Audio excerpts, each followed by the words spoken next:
Welcome to the Goon Squad Sports Radio Show podcast. It is I, Puma, along with Black Thor and Ice Water. I think he just kind of puts it out there. He's taking advantage of a situation. So the people that are mad at him should also be upset with the individuals that took the money in regards to the divide and conquer avenue I talked about with the NFL. Those should be mad with them the same way, but they're not. Jay-Z took an advantage of the situation, and the one thing I had to ask, he did what he did. He saw opportunity, jumped on it. That's good business.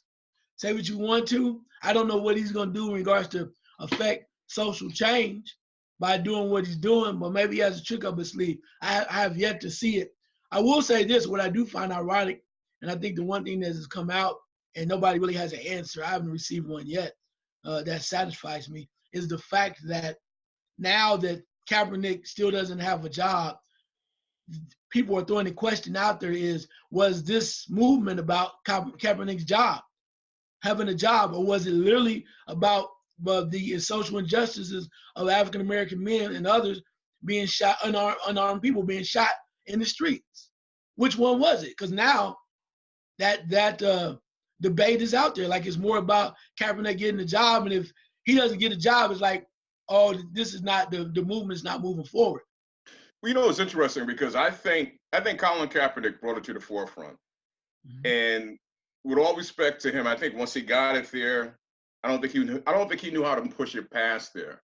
Now, I don't think Jay-Z is the person to push it past there either. It's my personal opinion. But I think once Colin Kaepernick got it out there, the deal was made with 85 million other players, and things started happening. And here again, no disrespect to him, but I think at some point he needed to come out and just basically talk.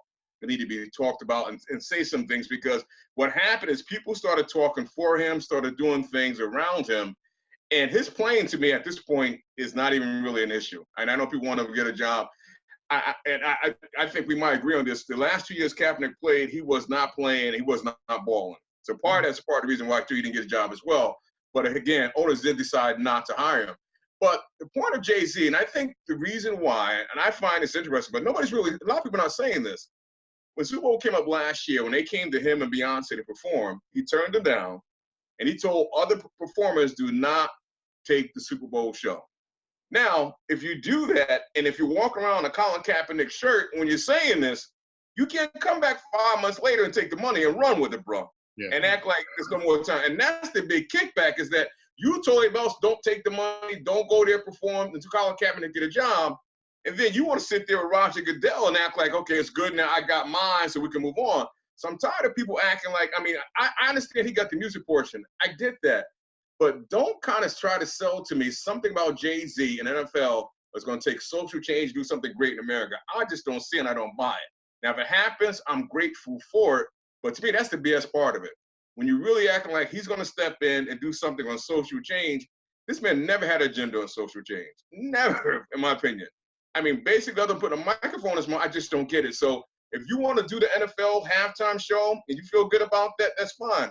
If you think they bring you to the table, bro, and you buy a football team, you're sadly mistaken and you're seriously naive. Seriously naive. They're using him in a sense, because they're using him in a sense to quiet down the masses that they lost because the ratings are down. And they know a good portion of black people are not watching NFL and still are outside NFL. So he's being used to pull them back in, and he doesn't care because he's got the deal for the Super Bowl, and he doesn't. That's just my opinion. He doesn't care. So if you take the mic and go, you know what, I'm just gonna hit on the music, that's fine. But you can't come in and act like you're gonna do some social justice, bro, when that's not your calling card and that's not who you are. So that point to me bothers me. When they're acting like he's gonna do something that's gonna be greater than what Colin Kaepernick did on the social part. Yeah, you bail people out of jail. You should be doing that anyway, bro. I'm sorry, that should be it. But I'm not impressed with that, and that's what bothers me about the deal. But what bothers me a little bit more is sometimes with us, when something like this happens, we spend too much more infighting. We're going back and forth, taking a side, doing that. At some point, as people, we got to unite and kind of help each other get where we all need to get to. And that's the big thing here. Everybody's taking a side, they're taking swings. And it's like, stop with that. And I did get a chance to see the video YouTube brought to my attention about Wiley when he spoke about Colin Kaepernick. And the dumbest thing, he said a lot of dumb things in that rant. One of the dumbest things that he said was that he was mixed. This is not his place. In so many words, that's just asinine, absolutely asinine. Because I don't care if a man from Moon came down and saw our cause and decided to help, he should be able to help. If you got any ounce of black blood in you, to me, you're black. This mixed stuff, that's just getting crazy. But here again, I always knew about us as a race of people, and I'm sorry if I'm getting long when I get away from this. One thing about us as a race of people, when we can't find a way to defend you logically, we come up with personal attacks. And that's what he's doing with Colin Kaepernick. He's launching a personal attack because you can't really stand on logic and deal with what he's doing. So you want to attack him personally, and that we do a lot of. One of the things that when this first came out, I remember emailing both of you saying Jay-Z's being played. And here's why I say this. Is because the NFL just did one of the oldest but most successful political moves you see in politics all the time. They will hire somebody that looks like us, but just to kind of pacify us. And so he's being played. He probably doesn't know it, but I think he's being played. And the other move that they did was they muddied the waters. They confused the message of what this protest was all about by bringing somebody in and that person kind of being the spokesperson. Now the NFL can kind of step back, and now nobody's really kind of talking about the NFL. They're talking about Jay-Z.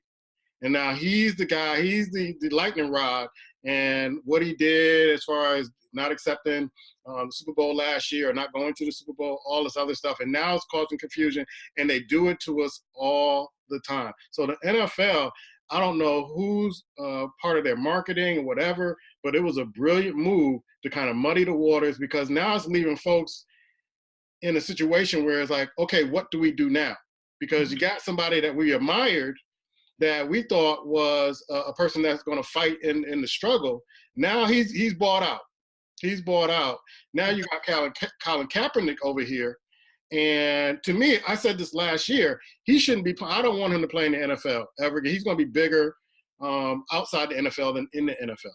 And you can talk about, you know, his lack of play or performance and all other stuff. But it's hard to kind of move on a movement when you have so many people in this day and age who will sell you out. And they've always sold folks out in different movements in different ways. The FBI, the CIA, we can talk about Malcolm X, we can talk about Martin Luther King, all that other stuff. But it's so hard to find people to trust when you're trying to push a movement. And now you have two sides now who are saying, okay, do I follow Colin Kaepernick or do I follow Jay-Z? Who do I follow now? And the NFL is just sitting back, I assume, just sitting back laughing at the whole process. But as the Raiders go forward, they have to have known that what he was bringing. That's who he's been. That's who he's been, receiver when he's playing. And you give him the ball, he is. But you know he's going to bring the drama. So if I'm him, I wouldn't worry about it. I just keep moving as long as he doesn't take any videos inside Facebook and put it on Facebook in the locker room. I just need him to show up and play football, because when you play, it's kind of like Odell Beckham. When you play into what all of the stuff that he's doing, drama, off season, he's going to frustrate the hell out of you. I just need you to be ready week one. That's what I need if I was a Raider. Here's the thing. Odell, you bring him up, and I think he's in the same category. These cats here, they fought to get to where they are.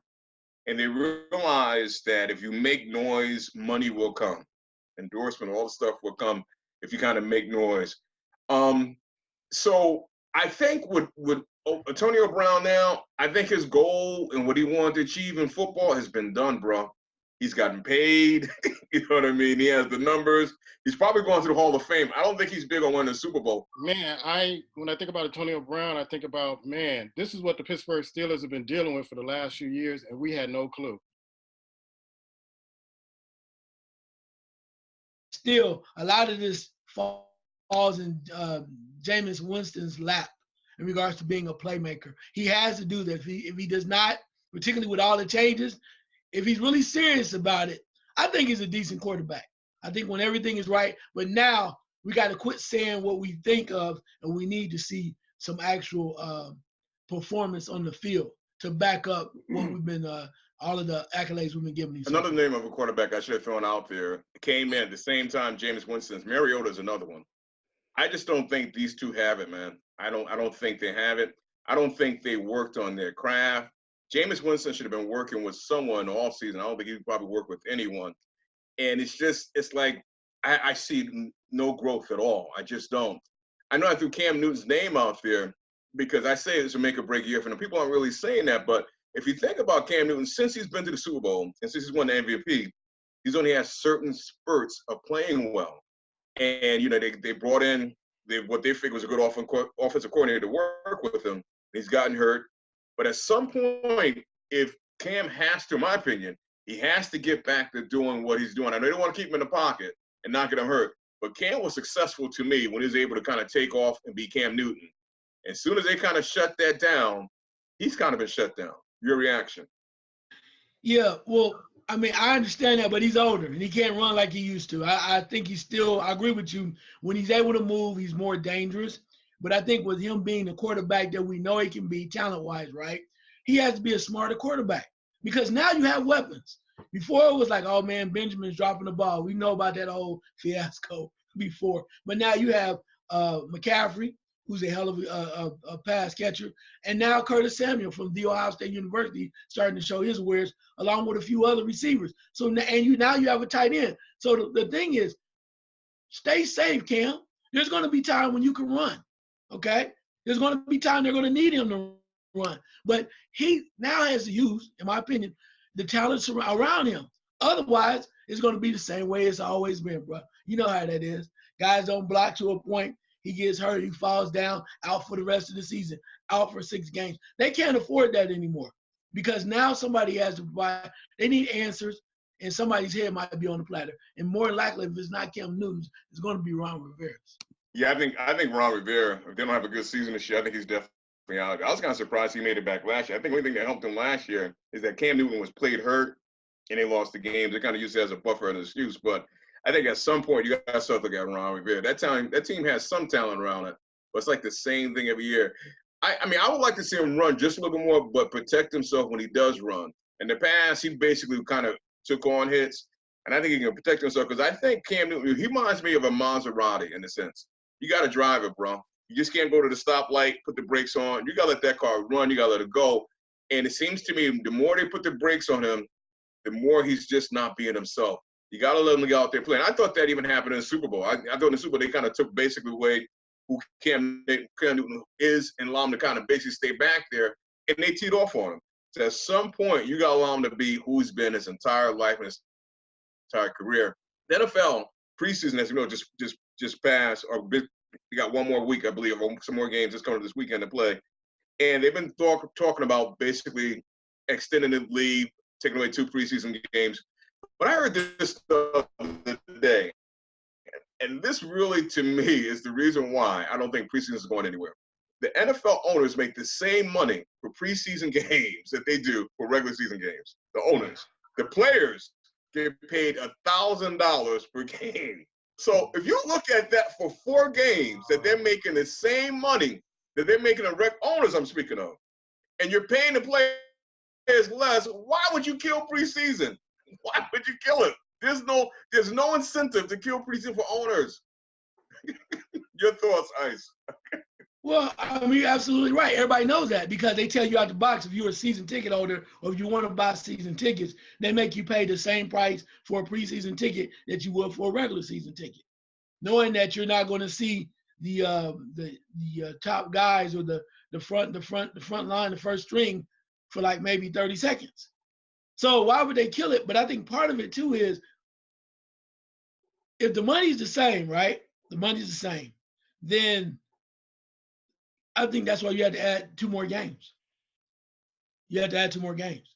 So they're going to get their money back regardless. So if it's only 2 and you still put back where you make that 2 extra regular season games now, it's the same money. So they're not losing anything. And also too, supposedly, you're going to have more of a safety issue with these preseason games. So the players are going to be mad, whatever, but hell, we went from 12 to 14, 16, 18. That's how long we've been watching football, right? Remember it was 12 games? Absolutely. 14, 9, 16. Hell, what's 18? Most guys don't play half the time anyway. We know that. when they're out the playoffs. The problem here is that the players don't want 18 for their health reasons. They don't want it. And I don't know how that's going to work out financially. But if you're making $32 million for first 4 weeks of the preseason per team, and you're only paying out $1 million, that's $31 million profit. Why would any businessman in his right mind cancel that out? And I think that's what we've been facing when we look at preseason. You see people players get hurt. NFL don't care about that during the preseason. They really don't. They can care less. I mean, I remember when years ago when Michael Vick got hurt, and this is how long I've been talking about. When Michael Vick got hurt in the preseason, I can go on names after names after names. They care less who rolls out there and get hurt, because if you're making $31 million and you're putting that slop on the field, I wouldn't care either. I mean, realistically, I wouldn't care if that's the case. If you're gonna put that out there and let it roll, I wouldn't stop. Kobe Bryant said, Ice, that if Shaquille O'Neal wasn't lazy and he had his work ethic, that they could have won 12 championships instead of what they won. And Shaquille O'Neal came back and said, if you'd have passed the ball some more, then we'd have won more championships. Then Kobe comes back and goes, all love. I thought this was buried and was done. When you hear this coming back up again, this rumbling starting to happen, why now would Kobe start to speak up and say things that he's that's going to excite Shaq to kind of basically go against him? Sound like you need to get another right cross to the mouth. That's what it sound like to me. That wasn't enough before. But, I mean, I think Kobe is bored. Kobe likes attention. That's how it always has been. And he talks about he could have won 12 championships. Well, I mean, but it's been always about Kobe. It is about Kobe. All I say is this Kobe, man. So I simply put, it's Kobe. He thinks he's the greatest of all time, and you can't tell him he isn't. And that's Kobe. Same way you can't tell he has no explanation why he did what he did in Colorado. But that's another story. It's just Kobe. Yeah, I was surprised that after him and Shaq kind of basically buried this, I was surprised that he kind of said this to a reporter in a sense, because it seemed like he's just trying, here again, like you said, he's bored. And Kobe realized now that no one's talking about him. He's not playing. What can I get to do people to spin this around to me and talk about me? And it seemed like whenever that point happens, he comes up, he does something, he show up at a game, he'll do something. Kobe, we just don't like you like that, bro. It's just amazing to me that here's a cat that basically told OKC, I'm not coming off the bench, and they're giving you $27 million, bro. I mean, that right there to me, that was the death of his career, in my opinion. Right at that point, you told everybody, I'm going to be Carmelo, don't bring me in. So to act like now you're a different person, you're willing to do whatever, they're just not buying it, bro. And the mere fact they didn't let him play on this USA team and destroy the young cats, he's done, bro. He's done.